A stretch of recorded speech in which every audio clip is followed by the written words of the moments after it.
কোন কূপে কোনো ফজিলত নাই, কোন সাহাবী পরবর্তীতে এখানে এসেছেন এর কোনো ইতিহাস, অথেন্টিক কোনো ইতিহাস পাওয়া যায় না। তো অনেকের একটা শখ থাকে রাসূলুল্লাহ সাল্লাল্লাহু আলাইহি ওয়াসাল্লাম যেখানে বসেছিলেন আব্দুল্লাহ ইবনে ওমর সেখানে বসতেন। এই যে মানে অনুসরণ এটা ভিন্ন জিনিস, কিন্তু এখানে এসে আপনারা যেভাবে লাইন ধরে পানি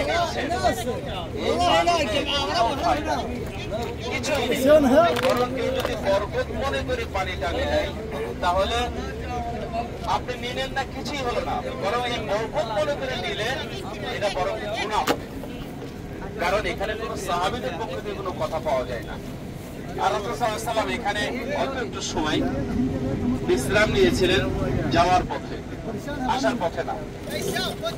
সামনে আর একটা কূপ আছে, আবার এক জায়গায় হতে পারবো কিনা জানি না।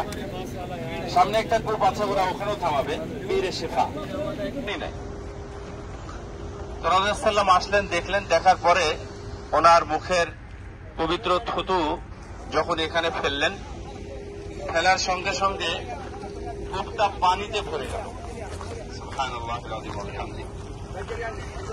এই পানিটা ছিল খুবই তিতা বা লবণাক্ত, খুব বেশি লবণ, যে পানিটা খাওয়ার কোনোভাবে উপযোগী না। রাসূল সাল্লাল্লাহু আলাইহি ওয়াসাল্লাম পানি নিয়ে ছিটিয়ে দিলেন, অথবা তার থুতুটা আবার ছিটিয়ে দিলেন। দেওয়ার পরে পানিটা যথেষ্ট সুস্বাদু হলো এবং পানি লবণাক্ত থেকে সেটা মিষ্টি পানিতে রূপান্তরিত হলো। এটা তখনকারী।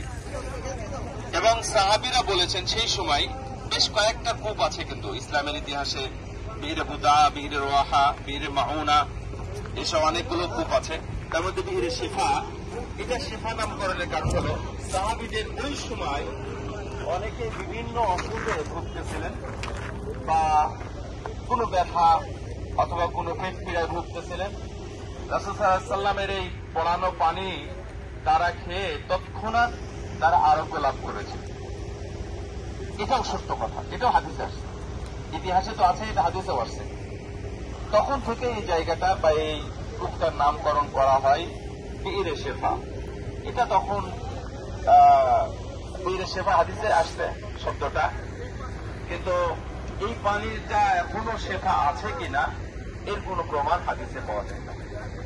অর্থাৎ আগে যে শেফাটা ছিল, যেমন এখন মানে জমজম, যেটা জমজম কূপের পানি যেটা শেফা, এটা রাসূলুল্লাহ সাল্লাল্লাহু আলাইহি ওয়াসাল্লাম বলেছেন একাধিক হাদিসে, শিফাউন লিমা শুরিবা লাহু। শুধু শেফা না, এর মধ্যে দমা আছে, খাদ্য আছে, শেফা আছে, অনেক কিছু আছে জমজমের মধ্যে। কিন্তু এটার ব্যাপারে রাসূল সাল্লাল্লাহু আলাইহি ওয়াসাল্লামের মুখ থেকে কোনো ভাষা পাওয়া যায় না। এই জন্যই আপনারা এখানে এসেছেন।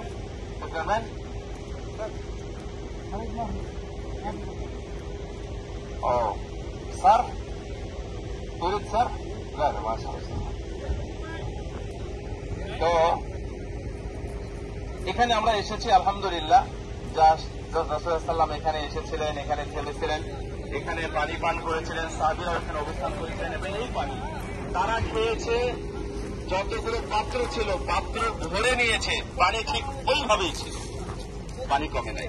তখন থেকে ঠিক কূপটা এভাবেই আছে। আল্লাহু আলাম, জানি না মাঝখানে ইতিহাস কোথাও কোনো উলট পালট হয়েছে কিনা, কিন্তু বীরে শেফা এটা ঠিক আছে।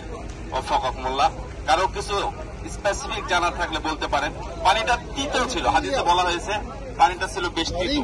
তিতো বলতে কেউ কেউ বলেছেন লবণাক্ত, আর কেউ বলেছেন পানিটা আসলে তিতো বা খারাপ ছিল। রাসূলুল্লাহ সাল্লাল্লাহু আলাইহি ওয়াসাল্লামের থুতু মুবারকের কারণে সেটা পানিটা ভালো হয়ে যায়। এই ইতিহাস আরো অন্য জায়গাতেও আছে যে পানি ভালো হয়ে যাওয়া। যেমন আরো আমরা দেখেছি যে হুদাইবিয়ার সন্ধির ওখানে কোনো পানি ছিল না, রাসূলুল্লাহ সাল্লাল্লাহু আলাইহি ওয়াসাল্লাম একটা পাত্রে ভাবে হাত দিলেন, তার আঙ্গুলের ভিতর দিয়ে ফোয়ারার মতো পানি বের হলো। পর্যাপ্ত পরিমাণ, যত প্রয়োজন ছিল খাওয়া, গোসল করা, তাদের পাত্র ভরে নেওয়া, সবগুলো সেখান থেকে ছিল। এটা মুজিজা রাসূল সাল্লাল্লাহু আলাইহি ওয়াসাল্লামের বিশেষ। এটাই হলো বীরে শেফা। আলহামদুলিল্লাহ, এটা আমরা দেখে গেলাম। এখান থেকে যদি আমাদের কোনো ভালো কিছু থাকে, শিক্ষা নেওয়ার থাকে, তাহলে আমরা শিক্ষা নিব। এখানে কোনো সাহাবী আসেন নাই, কোন তাবেঈ বা ইমাম আবু হানিফা, ইমাম মালিক, শাফি, ওনারা এসে এখান থেকে কোনো ফয়েজ, কোনো বরকত বা কোনো পানি নিয়েছেন, এরকম কোনো ইতিহাস আপনারা পাবেন না। বারাকাল্লাহু ফিকুম। যদিও না না না না না, এটা না, এটা না।